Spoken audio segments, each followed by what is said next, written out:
It's a beautiful morning. Welcome to Sports Talk on Atlantic Television Network. My name is Ekpo Temple.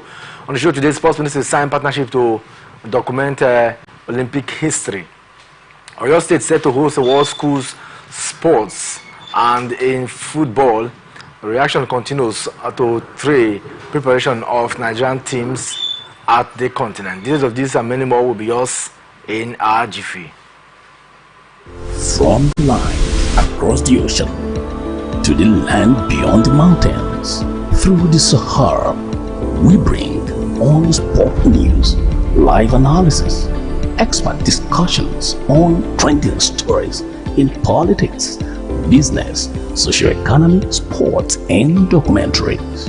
So catch all the updates on the happenings around the globe. Stay focused on the fact today, only on ATN.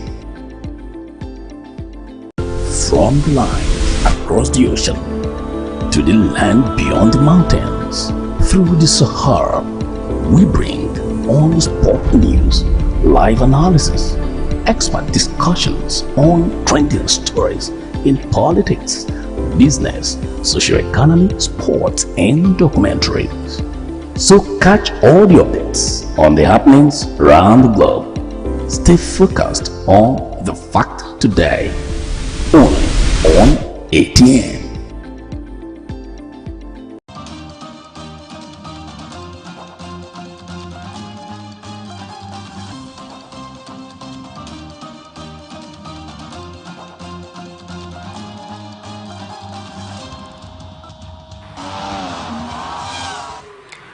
All right, welcome back. If you're joining us, it's Sports Talk here on Atlantic Television Network. Emmanuel Michael is in the studio. Welcome. Yeah, good morning, Temple. Good morning to our viewers. All right, quickly, let's start with some bits of stories making round within Nigeria in sports, and we'll start from Rivers State, where the Rivers Ways Tech Ball team will play an exhibition game mini tournament as part of activities linking up the Rector's Cup. The institution, of course, are preparing, and of course, Tech Ball is making waves within this region. And for me, Mike, I think that it is lovely. What's a vision having to feature an exhibition game on Tech Ball, also trying to see how they can sell this sport? I think for me, talking about Tech Ball here in the country, it's about a way of trying to market the sport itself, because it's one of the relatively unknown sports here in this part of the land. But from what it is right now, Rivers State is among the states here in the country that is taking it upon themselves to also ensure that the knowledge of this game is spread across board in the country. And I think for me, they have a very formidable hand, people who truly understand the skills and the arts of the game, and they've also even volunteered as well to take this knowledge far and wide in different states as well, and are really ready, very much open to welcome new people who want to gain knowledge of the game, and also made themselves available as well for some schools, some tertiary institutions as well, who want to also take that as their mainstay of sport. So for me, for Rivers State, we can be able to build on it and make it a sport of our own, just the way basketball is being seen here in the country right now, where Rivers State is pulling the strings in terms of basketball. I think it's going to be a nice one going forward. If we continue to drum this awareness about Tech Ball, and also continue to, program or organize mini competition, it will go a whole long way to help, spread the name or the vision or the message of the game, talking about the Tech Ball here in the country. And of course, away from that, let's talk some hockey news now. And Nasarawa State yesterday pulled back a shocker after going down 3-0 in the early stages to draw 3-all against Team Southwest at the ongoing Nigeria Open Hockey Super League. It's lovely to know that we have a Super League that is ongoing, and getting to see some of this team, displaying in fine fashion. For me, it's lovely. Lovely, and for me, I think Nasarawa State have been doing pretty well in the areas of hockey. There are some areas of sport where you say, yes, some of these northern region, they are actually doing pretty well. Talk about the handball, talk about hockey, cricket as well. Some of them are also good as well. So for Nasarawa State, I think it was a great comeback for them. And they're talking about the league itself. It's a very commendable one where you pick the best teams across the country to also organize such competition called the Super League to see they can vie for honor among themselves, and that is how we get to sport talents that will be professionally good to represent the countries represent the Nigerian country in any major competition out there. And for me, I don't think that it will continue to build on the gains of this knowledge of them organizing this kind of competition. Many talent will be churned out of it, and of course, the Kwara State is one of the states that we must look out for because they have enormous talents out there. Going by what we've seen in their games so far, and going by the record and history of what Kwara State have done in the area of hockey, we want to say yes, they truly have what it takes to be able to produce some of the best hand that will start to do the nation. In the other Group D clash decider, Team Bauchi State were walloped 6-1 by Stallions of Lagos. Team Nasarawa currently sits on third position in their group, while Team Stallions are top with 4 points, followed by Team Southwest, who already have the same point margin. Team Bauchi State are the last group opponents for Team Nasarawa, and that game will be played today. While Team Stallions will score up against the other teams also. The clash is a must-win for the both sides if they must guarantee qualification to the quarterfinals stage. Moving on, let's talk about other activities. The ancient city of Ibadan, or your state precisely, Northwest, will be agog as hundreds of primary and secondary school students will be arriving the city to compete for tickets to the International School Sports Federation Athletics Trial. This event is scheduled to select Nigeria's representative at the World School Athletics Championship for this year that will be held in Bahrain. The trials will feature young athletes in the under 12 for primary school pupils, under 17, under 15 for junior secondary school pupils, and under 18 for senior secondary school students. The chairman of Oyo State Athletics Association, Isaac Friday Ogada, confirmed that the state is ready to host a hitch-free event. Further said that the hosting of this program would afford Oyo the avenue to test its capacity to the plans were nurtured to play host to the National Sports Festival. So for them, they have two objectives. Well, before we react to those objectives, Mike, let's look at the principle of hosting this in your state, and how the environment will be filled up with activities in the next couple of days. Well, for me, I think for them it's more like a dress rehearsal because of their aim and aspiration of hosting the National Sports Festival in future.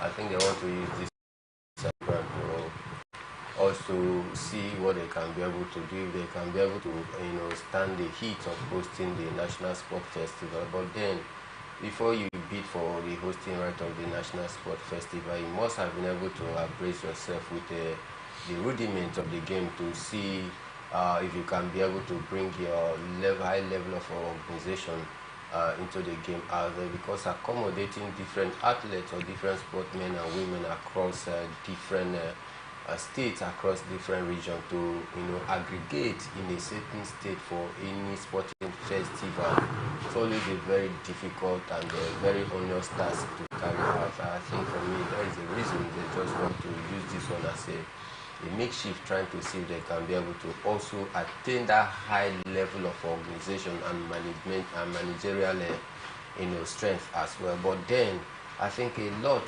has gone down so far. Looking at a group of people that have been also employed to see the organizational structure of this very one, you say yes, they are truly living up to the expectation, learning through the line, and I believe if they continue, maybe they'll get it right, and then a chance will come for them to bid for the hosting rights of the National Sport Festival. And very important, it's also very necessary that we'll get to see how far, and like you said, we hope that will come to be. Let's move on now to squash news. As the Nigerian Squash Federation yesterday released the fixtures for the inaugural Nigeria Top 8 Female Invitational Squash Tournament, that will begin today prestigious Badon Education Club. According to the fixture, players have been divided into two groups, with the first game bid for 4 p.m. between Abdulaziz Zorofeyat and Veronica Sunday. While Delight Allison takes on Mistura Doreen Soloron at 5 p.m. in Pool A. The third match of the day will be between Busayo Olatunji and Auta Rebecca, as Blessing Isaac takes on Adesola Olatunji in the last Pool B game. So these are event discussion federation. It looks like a lot of federations are really putting out something this mid-year. Yes, and it's very simple. You know, when you have a new sport minister, all the sporting federations just working. You just want to sometimes it's more like trying to you know, curry favor from the new sport minister, just so that they will be, you know, counted among those who is doing something in their own respective you know, sporting units out there. But sometimes you discover that as long as the new sport minister continues to be in office and time continues to wind down, some of those people who sometimes they will start with what I would call in our local parlance the initial gra-gra, where they will try to, you know, hoodwink the sport minister to allude that they are doing something very spectacular and their own respective sporting unit. Sometimes they don't continue with these lofty ideas. But then it is good a thing that the sport minister is not someone that you can possibly placate or deceive into accepting that you are doing anything reasonable when you are not working, because it's not one man who sits in one place, who sits at the comfort zone of his office and, you know, send people. He moves direct to the scene of event and see what actually is happening in different federations, different sporting units out there. And that is for me very key if you want to become a very active minister, and that is what the sport minister is doing right now. So for me, I believe for the Squash Federation, it's a good one, but will they continue in this trajectory, or do they just want to whet the appetite of some persons out there to allude that they are doing something reasonable? It's left to be seen, but then if there is any atom of truth in what they are doing, I think if they continue, it's going to be a nice one for the development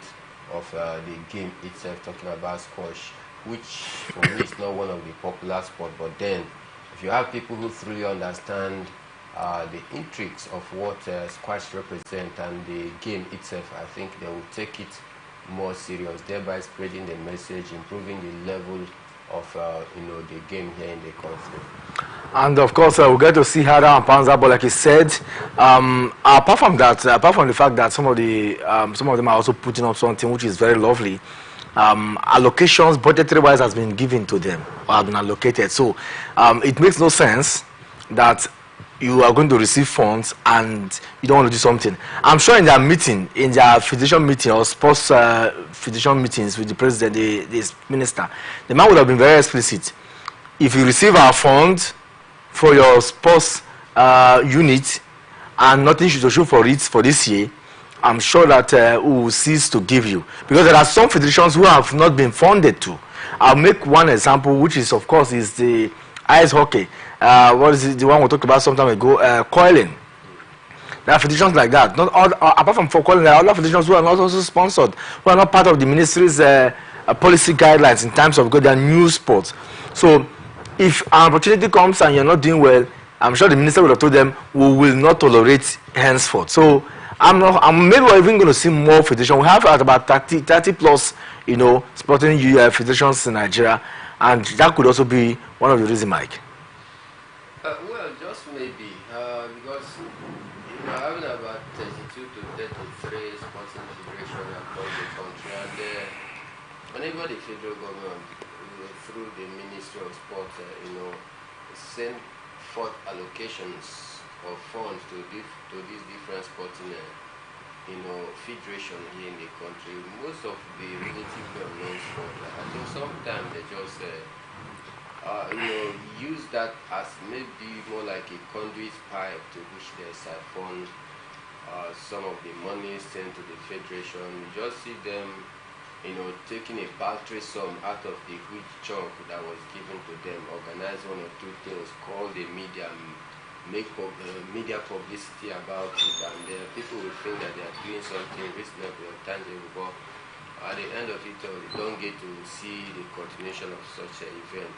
Maybe, just maybe, the sport minister as well, maybe for me, maybe not oblivious of the fact that some of these sporting federation or sporting unit, they are not doing their job, and I believe that he has his men and his eyes on ground watching, to see the performance of this different federation. And if anyone does not meet up to the requirement, taking a look at the fund that will be given to such ministry, I think there will be call for questioning or query to answer for those funds that will be given to them. So let's move on now to some cricket news this morning, as we'll continue to bring you some of those activities. And of course, the Nigerian Cricket Federation, through its general manager Emeka Igulu, has said that they are banking on the experience of the newly appointed coach Daniel Jim. The board had reappointed the coach of the men's under-19 team to build on his experience to deliver results for the country. The national under-19 teams, boys and girls, will begin their respective quest of picking World Cup tickets as the qualifier will run from July 31st and August 19.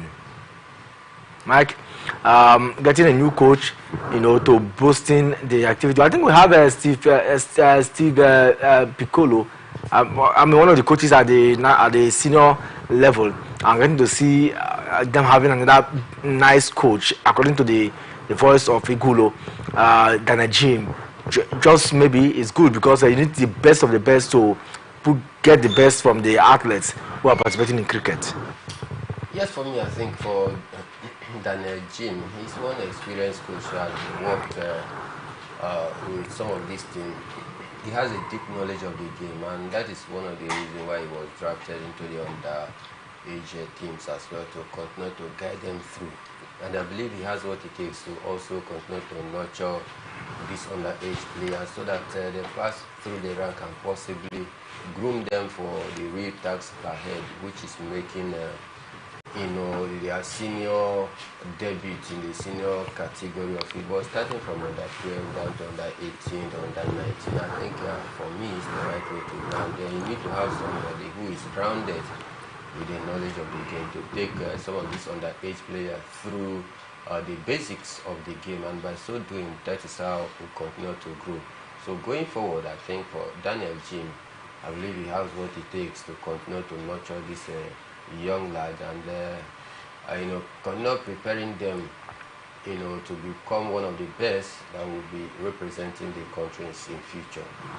Representing the country in future, and we'll keep our finger crossed on that. We'll see how far it goes. Let's move on now to the next story we have for you, and this is not cheering at all. If you are, okay, before we even get to that particular one, let's talk about Aruna Quadri, who says that he is very ready for the Olympics, and he is very upbeat about his chances of displaying and winning a medal at the Paris Games. And I asked myself, if at the level of the WTT Contender Series, it's difficult to win. I saw the one in India, the one in Lagos, the one in Bangkok, Thailand. I'm just asking, can Aruna Quadri be one of the ticket holders for us? One of the medal holders come these Olympics?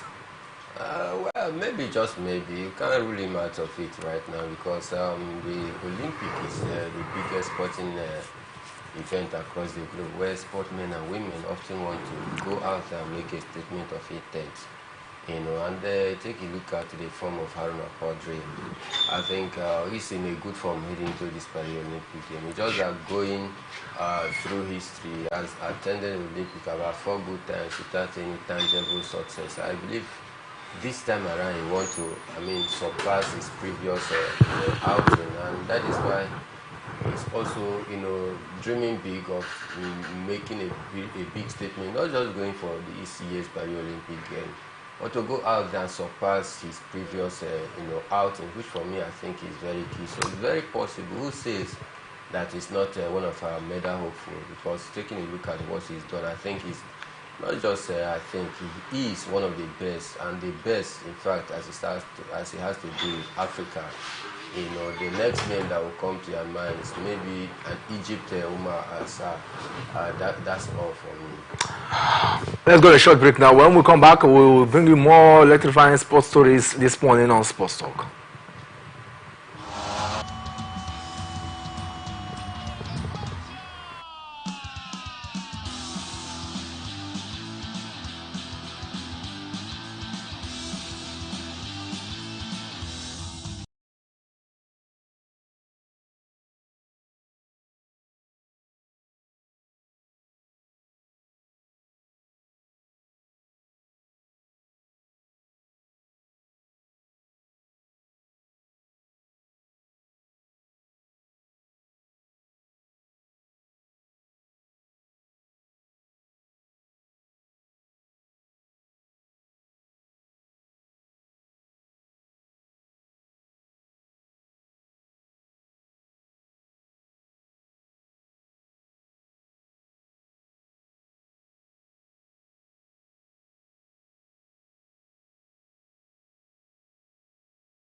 From the line across the ocean to the land beyond the mountains, through the Sahara, we bring on sport news, live analysis, expert discussions on trending stories in politics,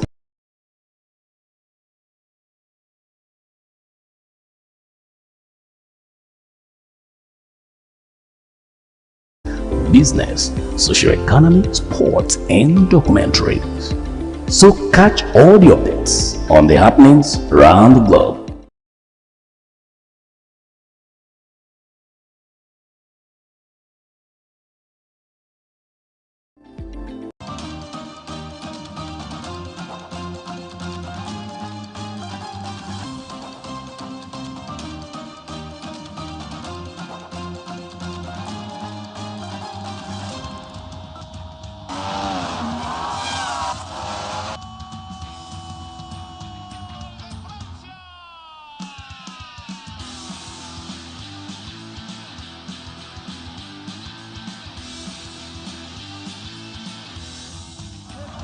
out the counterpunch.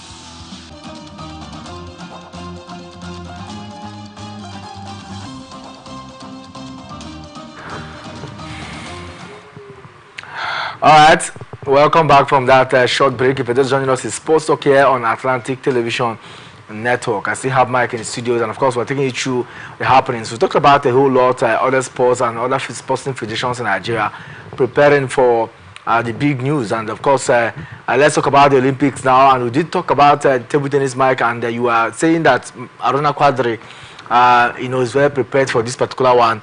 And like you talked about Aruna Quadri, I'm just wondering, this might just be his last Olympics. It all depends on how far he can still play. But the man has said, I want to win medal. I want to be a medal hopeful for Team Nigeria. Yes, of course, if he has said such, there's no need for arguing over that. I think he understands and he knows what it means. He knows his strength as well, and that is why he's making this assertion right now. Let's take him by his word. But then, going through records in the Olympic Games that he has taken part, I think for me, he has not won any major medals out. And looking at his age, he's gradually just maybe winding down in his career, because this might just be his last outing at the Olympic Games. So he wants to make a statement of intent by finishing very strong before leaving the scene. For me, just like some other big name players in different sporting activity that will be making their last appearance at the Paris Olympic Game.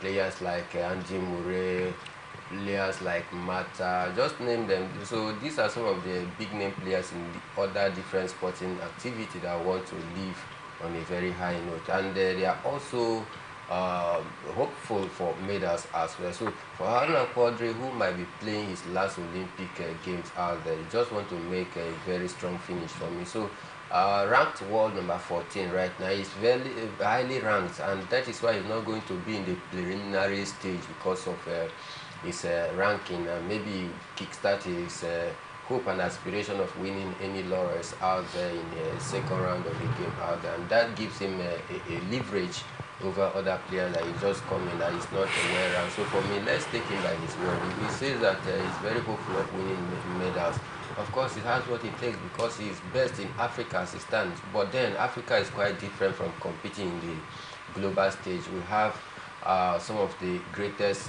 players going into this one. The Chinese, they dominate both in the male and female category, and that will make it very difficult for Aruna Quadri. But then if he has what it takes, if he believes in... Omole's injury has reduced Nigeria's chances of medaling at the forthcoming Olympic in Paris, France. Omole, who should have fought in the 57 kg at the Paris game, will not be available for the fight. His way to glory due to injury. He chopped while preparing for the competition. His coach Adura Olehin confirmed that the two-time African featherweight champion is officially out of the Paris Olympics. This is not a good news for Team Nigeria.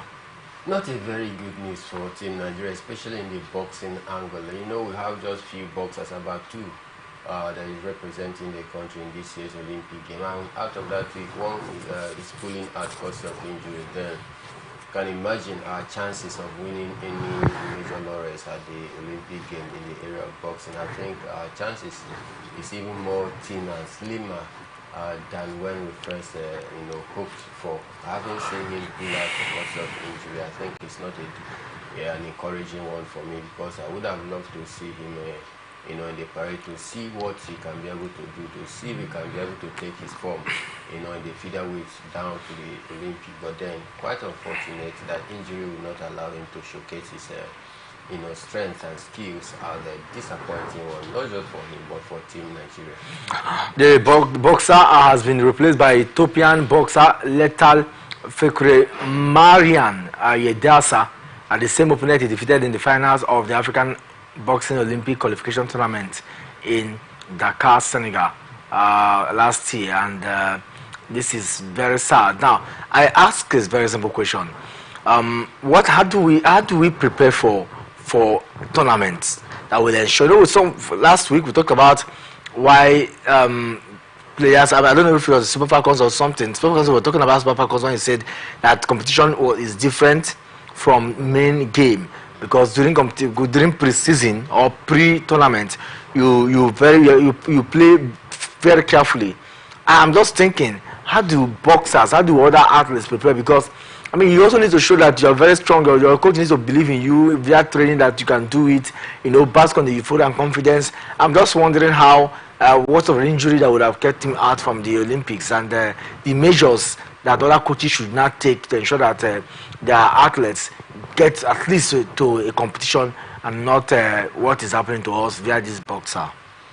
I mean, for me, if it's not novel seeing a boxer sustaining an injury before any major tournament, not just in the world of boxing, different other sports as well, even in football, handball, name it. Some players during warm-up games or during preparation ahead of major tournament, they sustain injury. These things are part and parcel of the game, so there's no way you can totally extinguish or eliminate injury from the game. It doesn't matter how you sustain the injury. What is the main point is that injury set in it.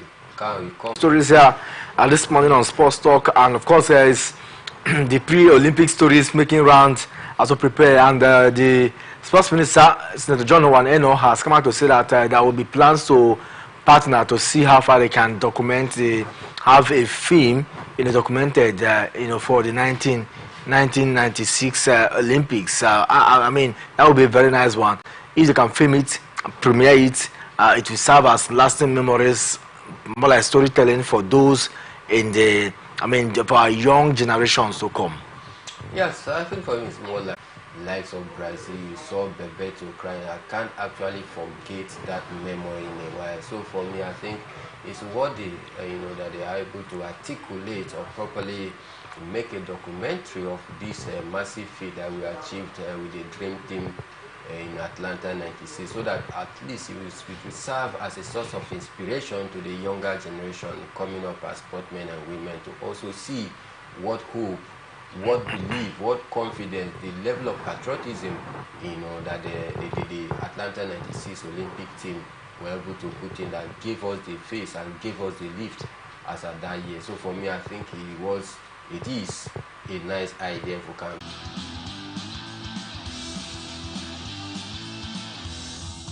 Telling him not to counterpunch.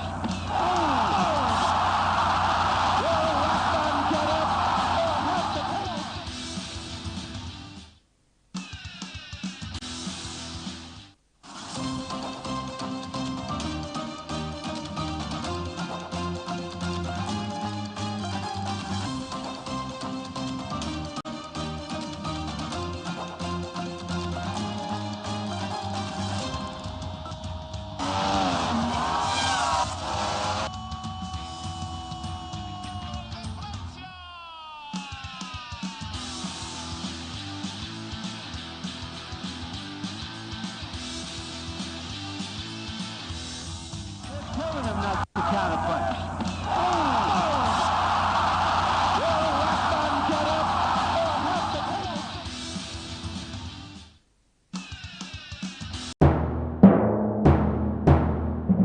Corruption not in my country.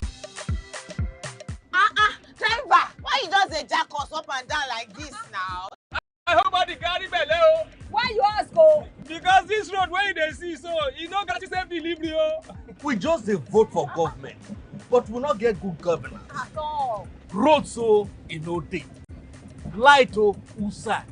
The infrastructure we can't turn to be forbidden fruit for the city. Corruption, well everything.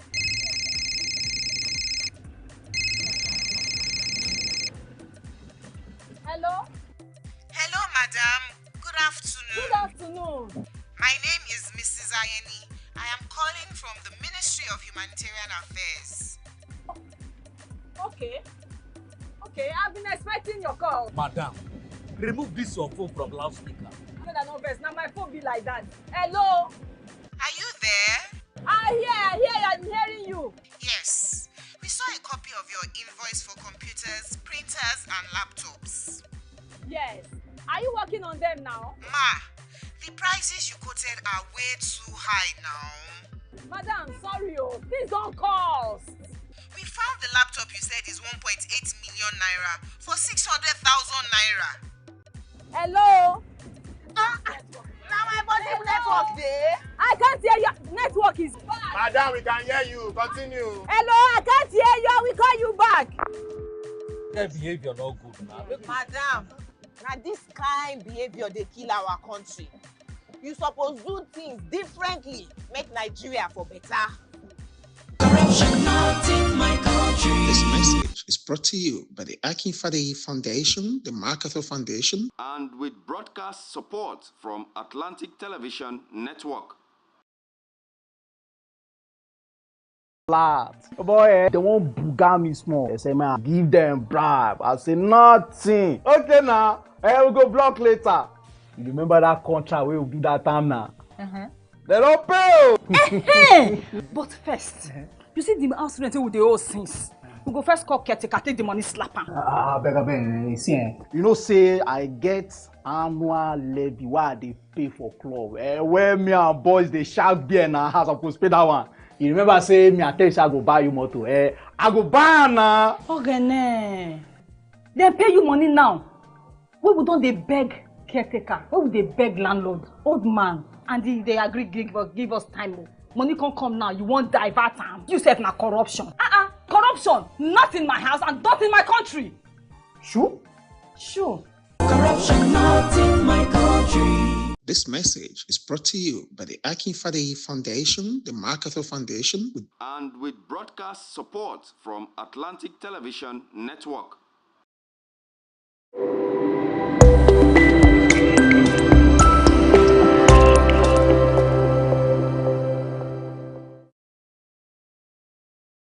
From the line across the ocean to the land beyond the mountains, through the Sahara, we bring all the sport news, live analysis, expert discussions on trending stories in politics, business, socio-economy, sports, and documentaries. So catch all the updates on the happenings around the globe. Stay focused on the fact today. Only on ATN.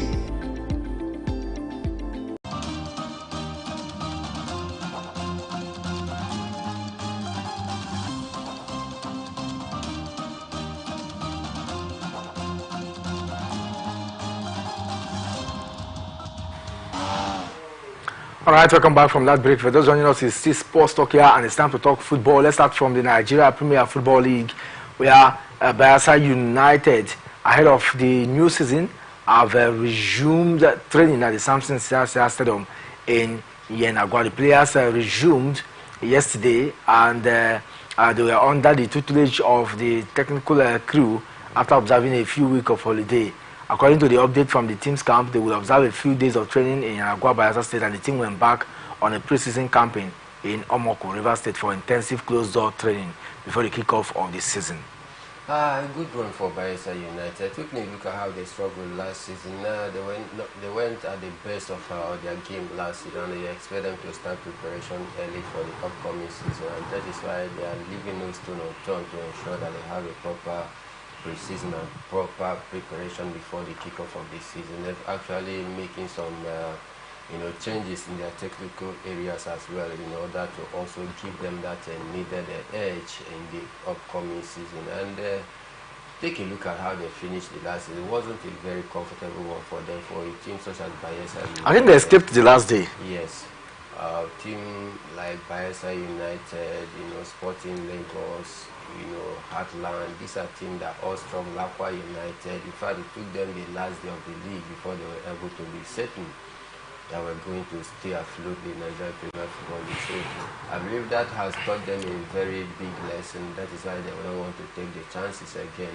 They want to start preparation early so that at least they are able to compete favorably well in the upcoming season.